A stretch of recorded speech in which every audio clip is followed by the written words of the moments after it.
This discussion will be facilitated by Sharon. So can you please join me in welcoming Gillian, Louise, Sinead and Sharon.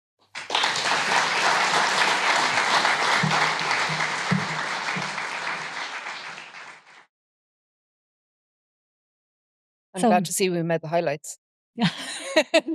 So I'd like to start by building on Martin's points about challenges of the past, some of which are still present today. Could you talk about some of the new challenges that your service is facing and how we might work together to address them? And Gillian, I might start with you. Yeah, thanks, Sharon. I was reflecting back on the video to see how far the domestic abuse service has come. I'm only with the service 3 years, and there's many people here in the audience that are a lot longer. I won't point them out because I'll get in trouble. But to see how far the service has come to respond to the changing needs of women, and that it's not just in response to what was there as alcoholic spouses and their behaviour, that we now have a service that we try to meet women where they're at and where children are at. With that, some of the new challenges that we're facing is definitely with the homeless crisis, where we have women and children remaining in refuge and they don't have somewhere to move on to. So last year, unfortunately, we had to support 120 women to go somewhere else to get support because we were full and we couldn't support them. And while it's 120 women, it was 162 times we had to say, no, I'm sorry, but we'll find it, because it was the same person that was ringing back. I see there the figure, I think, was 300 and something over the 4 years that Waterside had supported. And I know Amy's service and outreach supported 306 women out in outreach last year. So when people think about refuge, there's a lot more that goes to it. We also then, technology is really coming up as one of the challenges at the moment. I don't know if anybody's like me, a bit terrified of AI and DeepSeek and everything else and what that can bring.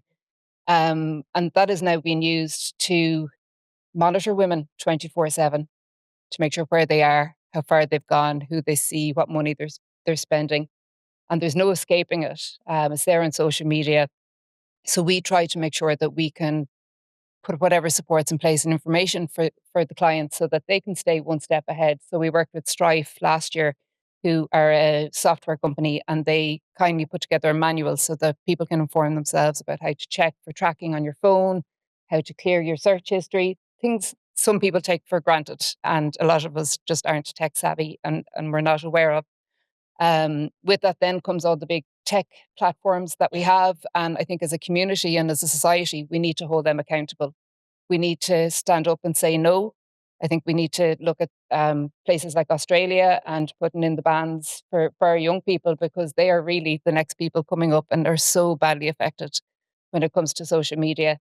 Thankfully, through philanthropy, we have our team that goes out, the education team, go out into schools.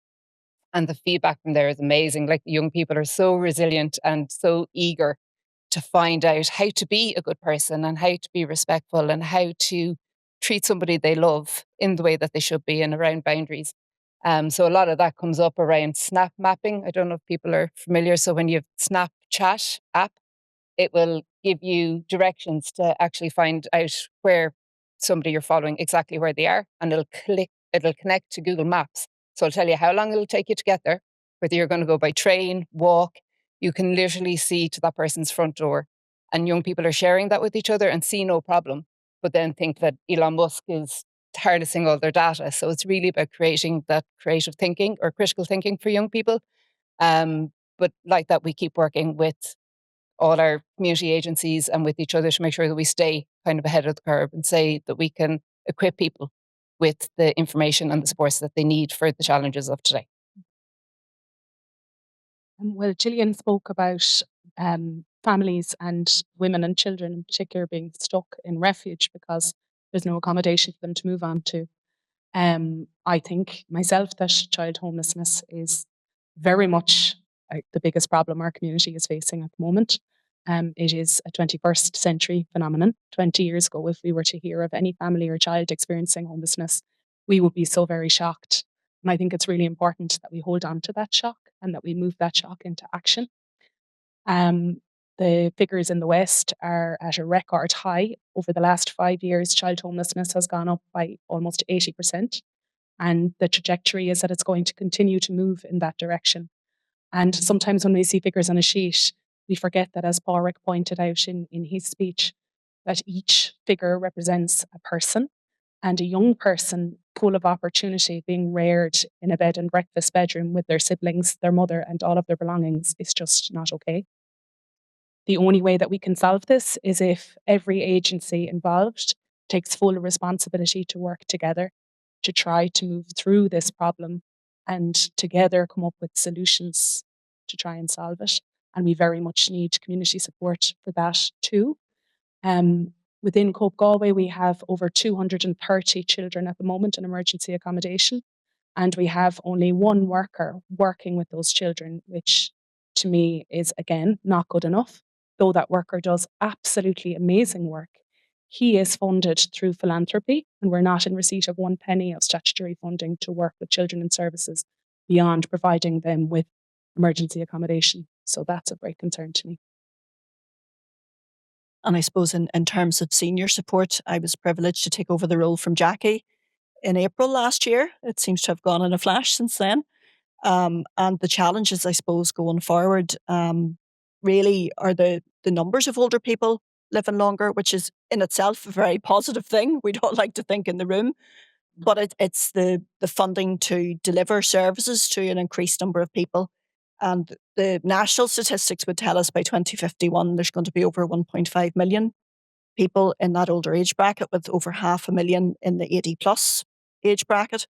And if we look at Galway City and County, currently 26% of people are in the age 55 plus bracket. So I suppose the time to act for the public services is now in terms of the funding. And as Gillian has said, Sinead, similarly in senior support, our funding is a mix. We do receive some funding from Galway City Council and are very grateful for that, and from the HSE.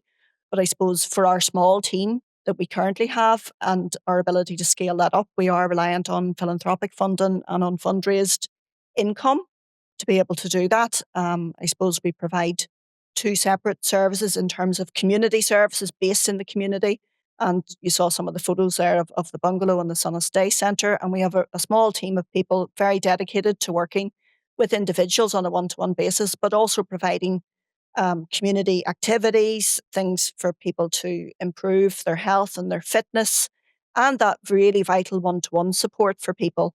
We also provide a befriending programme, which is really for people who are in the house and can't be out, a really vital support for people to keep them mentally well and connected when they're not physically able to leave the home. And then I suppose our Meals for Health service, providing those healthy, nutritious meals every week to people in Galway City and County, delivered by volunteers. And then in terms of wide across the county of Ireland, we deliver through DPD. So I suppose that keeping people well and healthy is both the physical, the mental, and also the nutritional needs. And I suppose the second challenge would be ageism in terms of our positive aging campaign. And again, that was Jackie who started that in 2020. And I suppose I was privileged to lead it last year. And the positive aging is led by COPE Galway, but in partnership with other organisations, so Galway City and County Councils, the HSE, and a number of other voluntary organisations all come together for Positive Aging Week. We nominate people from across city and county. Those people are a beacon of positivity for what you can achieve in older age. And that is a campaign that hopefully has far-reaching anti-ageism and promoting the positive aging that's possible with the supports that we can provide in senior support. Thank you all for those powerful insights. I think what we're hearing is that while the challenges may differ, the scale and complexity of need across our communities is very real. And a clear thread across what all of you have said is that none of these challenges can be solved by any one organisation, that they require partnership and collective action. And that brings us to our next question, which looks to the future. COPE Galway's new vision is a community where every person is safe, connected, and has the opportunity to thrive. So how do we build a community rooted in safety, dignity, and opportunity for all? Sinead, I might start with you. Sharon, when you speak of safety, my thoughts immediately turn to people who are rough sleeping in Galway, our most vulnerable clients in the most vulnerable of positions. For them, safety can often seem like a very distant thing. And yet they still do find support and connection from one another. There's great power in the community, and the rough sleepers look out for one another, are connected to one another, and our rough sleeper teams at the day centre and our outreach and cold weather response teams, they too are connected to clients rough sleeping and know where the clients are sleeping, arrange to meet with them regularly, try to work them into services if that is at all possible. If it's not possible for them to access residential services, our day centre team provides showers and food and a supportive place to be, and all of those things are essential to people's dignity. Then I also find myself thinking about long-standing services, like two of the services that Martin mentioned, Fair Green Hostel and Austerley Lodge. In those services, people have an opportunity to settle and to be supported and to move towards recovery and to think about their future in a safe space.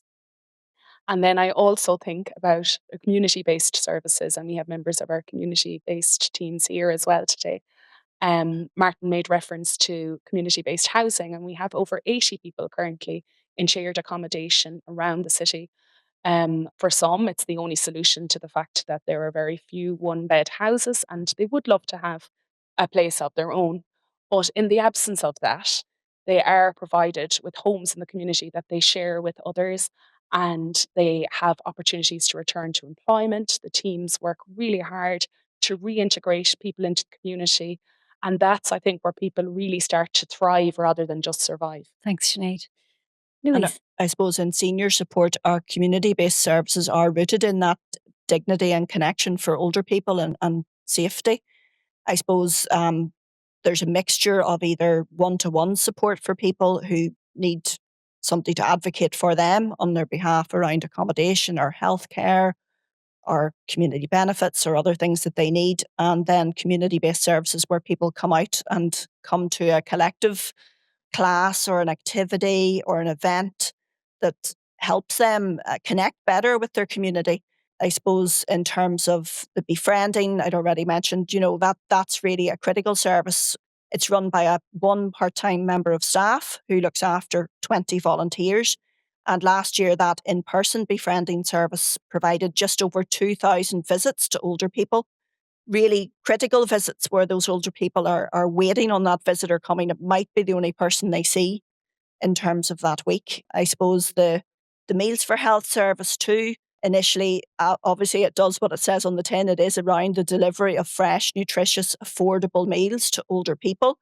But I suppose even that service is developing and expanding and looking at the needs of older people this year. We're really grateful to have secured philanthropic funding to do a project called Nourish and Connect, which is building on our Befriending in Person project, but it's going to do a phone befriending service for people who ring in to do the orders. And I suppose that grew out of a real need that the guys in Meals for Health could see. The phone calls that people made every week to order their food became longer, more frequent. People were ringing back, and this project has come into being just to meet those needs, to keep people safe and nourished in their own home. I suppose, it's that safety, that dignity. That's the key thing, to keep people connected, to keep people active, and keep people being part of the community and offering the supports that we can offer to do that. The challenge, I suppose, is funding those supports going forward and growing to meet the needs of the growing population. Yeah, listening to both Louise and Sinead speak about people feeling safe and in their own homes and feeling connected. I do really think about the women that come to the refuge. I think we're at a time where we now need to flip the narrative and where we need to look at keeping women and their children safe in their own homes, and that they don't have to lose connection to their own local supports, that they don't have to leave school, leave work and pack up everything and go to a refuge, because that's kind of the history of what we've done with women in Ireland is we'll put them over there and that'll be fine. We really need to start addressing the perpetrator who's breaking the law, and that it's not that the woman has to pay the price for going, to give up that connection and that sense of belonging of your own, like you have done something wrong and you need to hide away, is definitely not the way in 2026 that we should be looking, and why not lead the way in that? And part of that, I know Porrick talked about research that we're doing. So we got funding from the housing agency. So we're going to look at how the current housing policy results in women and children remaining within a domestic abuse environment or returning. And that's going to be across all of Connacht. And we actually expect to see, or hope to see, a lot of women that have never reached out to services because they feel that actually I've nowhere to go to. So why would I? Why would I take that on and I still have to live there? So I think there will be really good information that can come out of that, and really rich information that can be mirrored equally across the nation, because everything seems to be quite Dublin centric. So showing like everything that goes on in the west of Ireland, and we cover Galway City and County and the islands. So trying to, particularly COPE Galway, and Galway is all about community and how we support each other. And I think, it's time as a community that we stood up and we started saying this is not okay, that women and children need to stay safe at home and be at home, and that we hold the perpetrators accountable.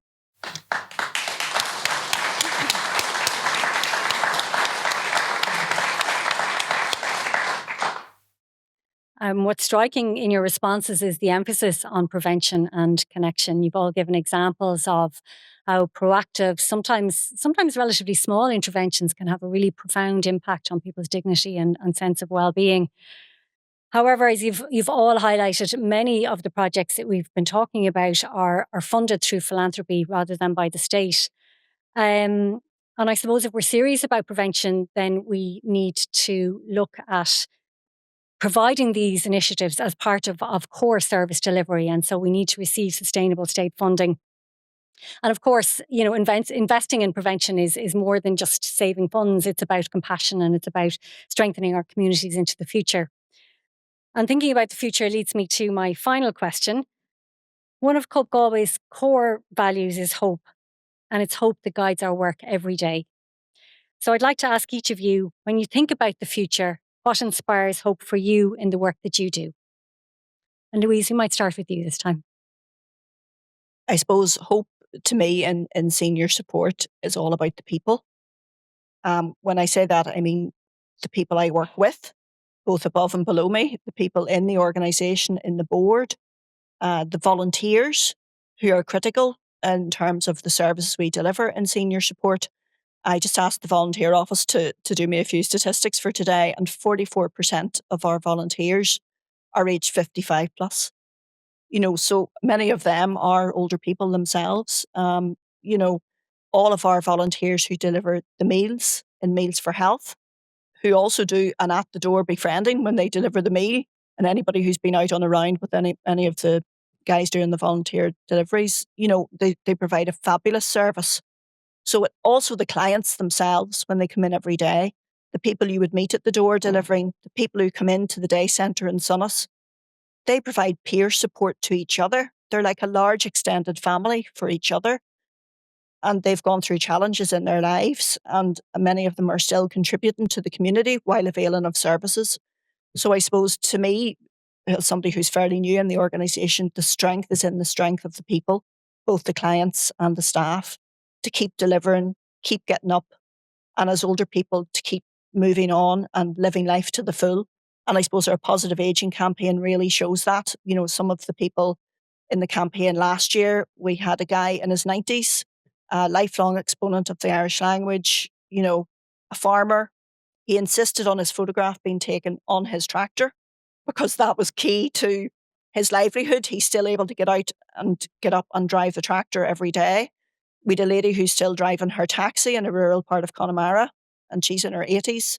We had another lady who'd written a book in her 80s, so there is no barrier. Age is no barrier to people being positive, having that hope and keeping that hope central to their lives. Gillian? Yeah, when I think of hope, I think of last Friday, we had our International Women's Day event in our service. And we had 2 past clients come in and talk about where they are now in their journey.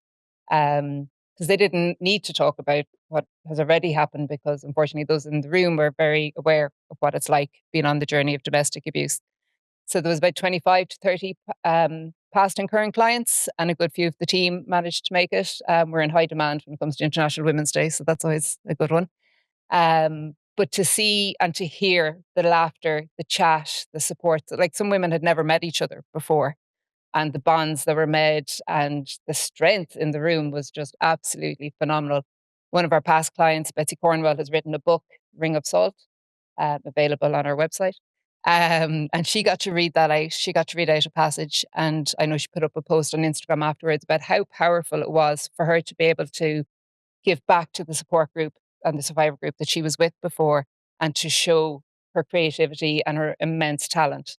Another lady then came to do bioenergy, who was a past client as well. She's probably about 5 foot and about 7 stone, and came on a motorbike, and it was just amazing, like the epitome of strength. And because sometimes people have this vision, I think, of people that are subjected to domestic abuse as being weak. And I can tell you one thing: the women and children that come anywhere near us are the most fierce, phenomenal, courageous people that I've ever met. So that absolutely fills me with hope for the future, and hopefully we won't need my service in a few more years. I suppose my answer will very much echo Louise and Gillian's answer. What brings me hope is people. There are days in the middle of a housing crisis where hope seems a little bit distant. And on those occasions, I take strength from the incredible staff around me. There are staff in the audience that have had a really, really hard few weeks. I can see them. And they come in day after day and they give their whole selves, their whole hearts to their clients, to their work, and to COPE Galway. And that really inspires me. The clients themselves are absolutely phenomenal, from the children the whole way to older people. We see such a range of people in homeless services. And the one thing that really binds them all actually is quite similar to what Gillian was saying, just their survival skills, their strength, their resilience, their wit, their humour, every other skill that they hold as people. So they bring me great hope, and there's great power in the peer community. And I'm very proud to say that in the next week, we are advertising for a peer worker to work within our homeless services on peer programs and on client voice pieces of work. So I'm excited about that. And lastly, collaborative pieces of work that work bring me hope. Over the last year, or a little bit over a year, we've been involved in a new project in Galway called Housing Led for Families. And we've been piloting this approach to working with families for the country. Galway has been the pilot site. And there are a number of agencies involved: Galway City Council, Galway County Council, TUSLA, the HSE, and COPE Galway, all involved. So the local authorities provide houses for families in Galway City and Galway County. And then our team provides support. And the families who are housed in this project are families who would previously have been deemed to have medium to high needs and be very difficult to house. Every single family who was given a home and who has the support of our housing-led team has maintained their house. But beyond that, they are up to date on their rent, on all of their bills. They keep their homes well. They engage fully with their key worker, and every one of their children is in full-time education. So that is amazing success and brings me great hope for the future. There is a solution to homelessness, and it is housing and sport.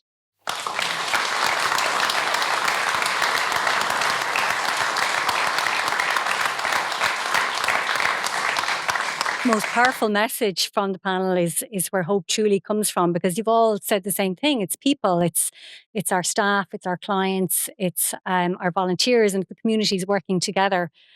And this reminds us that COPE Galway's vision isn't just an aspiration, but it's something that we see taking shape every single day. So thank you, Gillian. Thank you, Sinead. Thank you, Louise. To bring that